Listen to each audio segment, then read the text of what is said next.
कांग्रेस की भारत जोड़ो यात्रा कन्याकुमारी से चलकर दिल्ली पहुंच चुकी है। यात्रा का दूसरा फेज यूपी से शुरू हो रहा है और राहुल गांधी के नेतृत्व में निकाली जा रही भारत जोड़ो यात्रा 3 जनवरी से उत्तर प्रदेश में प्रवेश करेगी। कांग्रेस को इस यात्रा से उम्मीद है कि यूपी के नेता शामिल होंगे, लेकिन मौजूदा यूपी की राजनीति के मुताबिक यूपी के नेताओं ने यात्रा से दूरी बना ली है। गुरुवार को समाजवादी पार्टी के अध्यक्ष अखिलेश यादव ने साफ कह दिया है कि कांग्रेस और बीजेपी में कोई फर्क नहीं है। यात्रा का उन्हें न्योता तक नहीं दिया गया है। वहीं आरएलडी चीफ जयंत चौधरी और बसपा सुप्रीमो मायावती ने यात्रा में न शामिल होने के अपने कारण बता दिए हैं।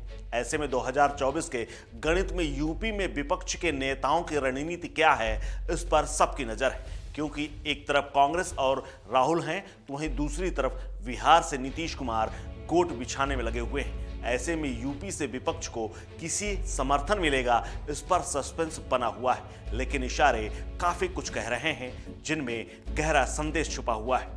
नमस्कार, मैं हूं कुलदीप द्विवेदी और आप देख रहे हैं वन इंडिया हिंदी। कांग्रेस की कमान छोड़कर राहुल गांधी भारत जोड़ो यात्रा की कमान संभाले हुए हैं। वो कन्याकुमारी से निकले और कश्मीर जा रहे हैं। फिलहाल उनका डेरा दिल्ली में जमा हुआ है। लोगों में चर्चा है कि यात्रा है तो भारत जोड़ो, लेकिन यूपी और बिहार को अपने साथ राहुल नहीं जोड़ पा रहे हैं, ना ही यात्रा के कदम पड़ने वाले हैं। यूपी में यात्रा और यात्रियों के छींटे जरूर पड़ रहे हैं, लेकिन 2024 के लिए इन छींटों से क्या होगा, क्योंकि यूपी बिहार के बिना दिल्ली तक जाने के लिए सोचना भी मुश्किल है। राजनीति के केंद्र में रहने वाले ये प्रदेश राहुल की यात्रा को भाव देते नहीं दिख रहे हैं। बिहार में कांग्रेस सरकार का हिस्सा जरूर है, पर सरकार के मुखिया खुद 2024 के लिए मुकाबले में है। वहीं यूपी से उम्मीद थी कि राहुल के साथ अखिलेश जयंत माया चलेंगे, लेकिन ऐसे हालात बनते दिख नहीं रहे हैं, जो राहुल और कांग्रेस के लिए एक बड़ा झटका ही है। 2024 के छत्रप बनने में कई दावेदार हैं।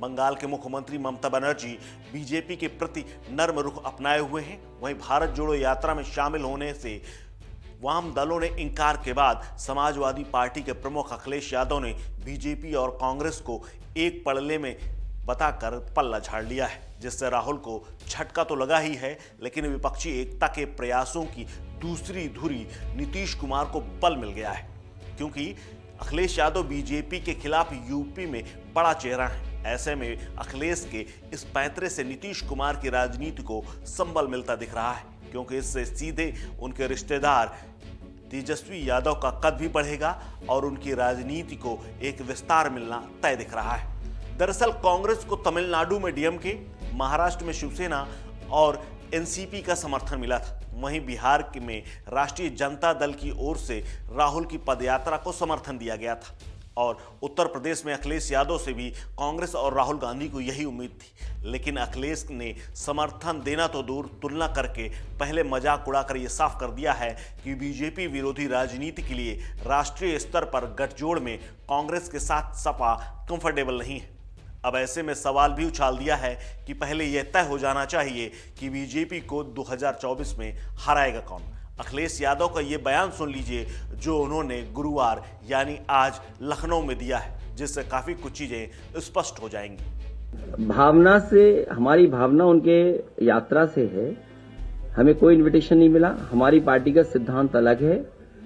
भारतीय जनता पार्टी और कांग्रेस दोनों एक हैं। इस बयान के बाद हालांकि राष्ट्रीय राजनीति में नजर रखने वाले जानकारों की माने तो अखिलेश के इसी प्रश्न से नीतीश कुमार की राजनीति के लिए आगे का रास्ता साफ होता जा रहा है। संसदीय चुनाव में बीजेपी के सामने कांग्रेस नहीं तो कौन, क्योंकि तेलंगाना के मुख्यमंत्री के चंद्रशेखर राव ने पहले ही कांग्रेस से दूरी बना रखी है। वहीं बसपा प्रमुख मायावती ने को भी कांग्रेस से कोई मतलब नहीं है। राष्ट्रपति चुनाव के क्रम में केंद्र सरकार का प्रचंड विरोध करने वाली ममता बनर्जी ने पिछले काफी दिनों से तेवर नर्म कर रखे हैं। वहीं ओडिशा के मुख्यमंत्री नवीन पटनायक को राष्ट्रीय राजनीति से ज्यादा कुछ लेना देना नहीं है।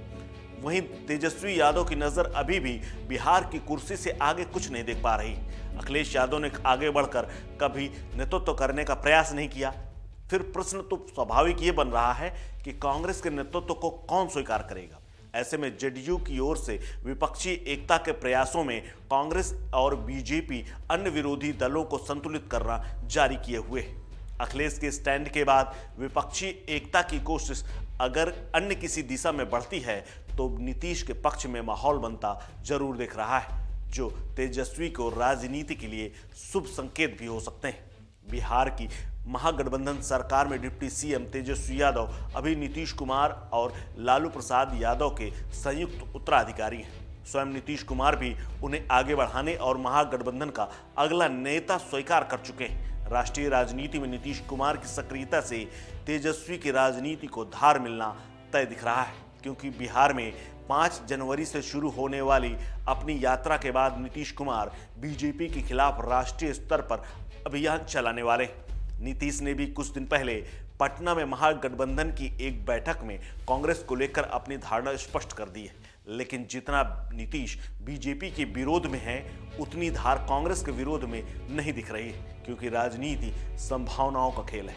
वो बीजेपी को हटाने के लिए किसी संभावना से इनकार नहीं कर रहे हैं, यानी कांग्रेस से पैर मोड़ लेना उन्हें रास नहीं आ रहा है। इस खबर में फिलहाल इतना ही। अपडेट्स के लिए बने रहिए वन इंडिया हिंदी के साथ। नमस्कार।